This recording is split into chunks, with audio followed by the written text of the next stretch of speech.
Un usage établi depuis de longs siècles exige que dès les premiers jours du mois de Nissan, on réunisse dans chaque communauté un fonds spécial pour les matzot des pauvres. Chacun doit y contribuer selon ses moyens. Et cela se traduit en France par un usage qu'on appelle les paniers de Pessah. Et cela doit permettre d'assurer la distribution gratuite des azim, des matzot, mais aussi du vin, ainsi que de tout ce qu'il faut pour célébrer la Pâque juive, la fête de Pessah. Cette distribution peut se faire soit en argent, soit en nature, selon les dispositions de chacun. Il ne s'agit pas d'une simple action de tzedaka, à savoir de mitzvah, de justice ou d'aide financière. Une mitzvah qui en vérité s'applique toute l'année, comme vous le savez.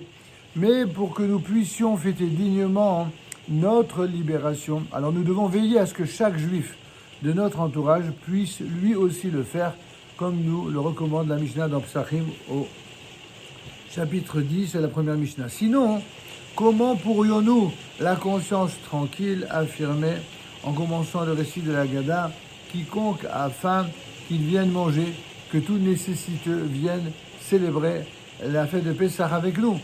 Mais lorsque nous aurons effectivement participé à l'action communautaire en faveur des déshérités, alors cet appel signifie simplement, y a-t-il des pauvres que notre action n'aurait pas touchés, qu'ils viennent manger avec nous. Et c'est ainsi que toutes les communautés juives à travers le monde ont cette mitzvah d'organiser une sorte de distribution de subsides et de victuailles pour les nécessiteux particulièrement et tous ceux qui en ont besoin pour cette fête de Pessah. Toute personne de la communauté qui réside dans la ville doit participer à cette action, même les personnes qui consacrent tout leur temps à l'étude de la Torah et qui en principe n'ont pas forcément à contribuer à tous les budgets de la communauté. Ce budget-là, en tout cas, ils doivent y participer. Et ceci, bien sûr, à condition d'y habiter depuis au moins un mois, depuis 30 jours. Et de même, les pauvres ont droit à cette action de solidarité lorsqu'ils résident en ville depuis 30 jours au moins. C'est important de parler de cette proximité-là parce que finalement, on a une tendance à être généreux pour tout appel d'où qu'ils viennent. C'est une excellente chose.